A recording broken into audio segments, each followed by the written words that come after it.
Bismillahirrahmanirrahim. Assalamualaikum warahmatullahi wabarakatuh. Alhamdulillah, la haula wala quwwata illa billah.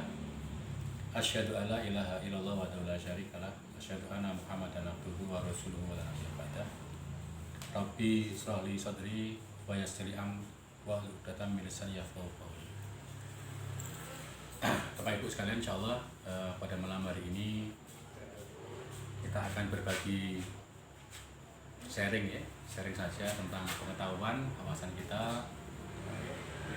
Ini ada pertanyaan dari salah satu anggota kita. Ketika bisnis gulung tikar dan hanya tersisa uang 1 juta, sebaiknya usaha apa untuk tetap bisa survive di tengah pandemi? Menyambung dari pembicaraan Mas Bayu tadi, saya ingat sebuah kalimat bijak dari sahabat Nabi, yaitu sahabat Ali bin Abi Thalib ya. Salah satu nasihat beliau adalah, apabila manusia atau kita itu punya harta, maka hartalah yang akan menjaga kita. Tetapi apabila kita mempunyai ilmu, maka ilmulah yang akan menjaga kita. Sungguh kalimat ini sangat bijak sekali, dan insya Allah bagi seorang manusia ya, ini akan sangat berdampak pada kehidupannya. Tentang ilmu, kembali kepada pertanyaan tadi, kita hubungkan ya, korelasinya, kita korelasikan. Ilmu di sini bisa kita maknai sebagai sebuah skill ya, yang tadi sempat sama Mas Bayu ya, skill. Skill ini utama ya, ilmu, dia adalah ilmu. Ungkapan bahasa Inggris menyatakan experience is the best teacher ya. Termasuk dalam hal ini ilmu adalah termasuk pengalaman, dan itu adalah skill ya, skill. Maka ilmu di sini kita harus paham betul, dengan ilmu yang sekarang kita punya ini, skill yang kita punya sekarang ini sudah mumpuni atau belum. Artinya apa? Artinya kita bisa mengukur skill kita ini pada grade keberapa. Apakah sudah layak untuk bersaing dengan kompetitor yang unggul, atau memang skill kita masih pada tahapan menengah, atau bahkan mungkin masih sangat kurang. Maka ini menentukan sekali atas sikap atau pilihan ya yang akan kita ambil nantinya. Jadi supaya uang 1 juta yang sisa ini tidak menjadi lebih sia-sia, maka saran saya, monggo kita semua pahami dulu skill saya sampai di mana ya. Saya layak pada tataran mana. Nah, ketika skill kita masih merasa kurang, mohon maaf, tingkatkan dulu skillnya ya, skill tingkatkan dulu. Yang kedua, tentang kapital, tentang modal yang tinggal 1 juta. Nah, kita korelasikan dengan skill yang kita punya. Artinya dengan uang yang ada 1 juta itu, dengan skill yang kita punya, masih layak atau tidak?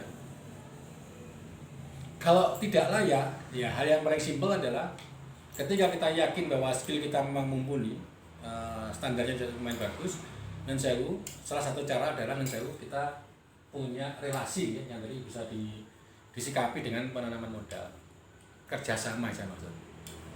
Jadi relasi yang dimaksud Mas Bayu bisa dikembangkan ya, bisa diarahkan kepada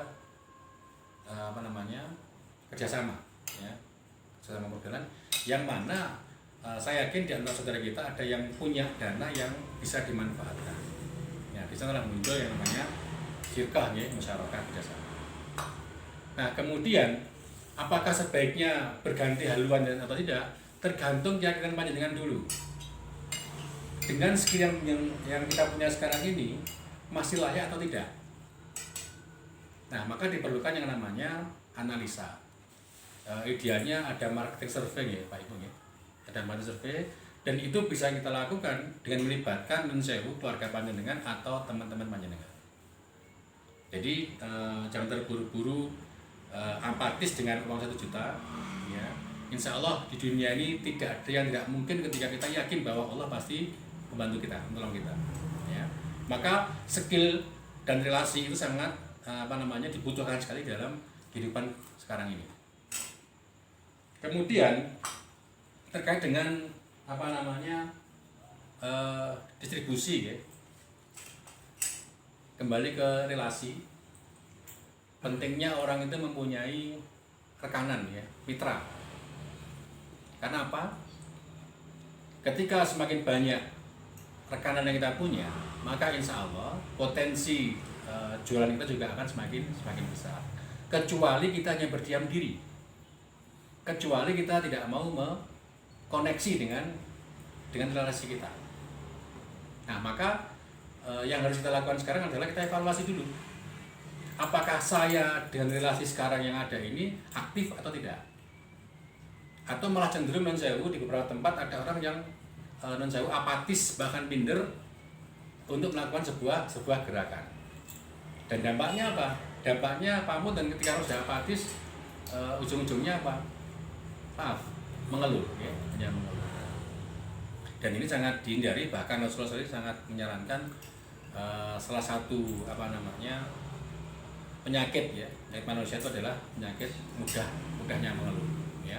Maka insya Allah modal 1 juta ini bisa dianggap besar, juga bisa dianggap kecil, tergantung kita melihat kapasitas diri kita sendiri. Dan kapasitas tidak hanya sekedar bicara uang, tapi kapasitas juga bicara skill, kemampuan kita, juga bicara tentang hubungan kita dengan orang lain. Maka ketika kita merasa bahwa hubungan kita dengan orang lain kurang maksimal, dan juga bisa dimaksimalkan. Karena pentingnya sekali kemitraan, ya, kemitraan. Kemudian Bapak Ibu sekalian yang insya Allah dirahmati Allah SWT, bahwa apapun yang Allah takdirkan itu pasti baik. Paham kan? Termasuk saat ini ya,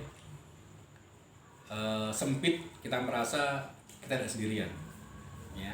Orang pun dari ini hampir sebagian besar merasakan kesempitan yang sama. Namun satu keyakinan bahwa apa yang Allah takdirkan itu pasti baik, ini harus kita pegang dulu. Kita harus yakin bahwa apa yang Allah kehendaki pasti baik. Nah, kalimat pasti baik ini adalah supaya apa? Mendesain otak kita bahwa insya Allah pasti ada jalan keluar. Artinya apa? Starting point, langkah awal kita untuk memotivasi diri sudah kita peroleh. Ya, saya ulangi Bapak Ibu, keyakinan bahwa apa yang Allah takdirkan pasti baik ini adalah yang utama dulu. Meskipun non-sewu seakan-akan terlihat sempit, terlihat suram, insya Allah tidak. Ya, kembali kepada kita meyakini takdir Allah. Nah, ketika kita sudah yakin bahwa takdir Allah pasti baik, nah tinggal kita mengevaluasi diri kita. Hal-hal apa yang harus kita lakukan ya setelah kita dievaluasi tentang non-sewu tadi, tentang skill kita, kapital kita, relasi kita ya. Apabila 3 komponen ini insya Allah kita bisa maksimalkan ya, kemudian kita dievaluasi, kemudian bagaimana cara kita dievaluasi, muncul koreksi ya. Setelah koreksi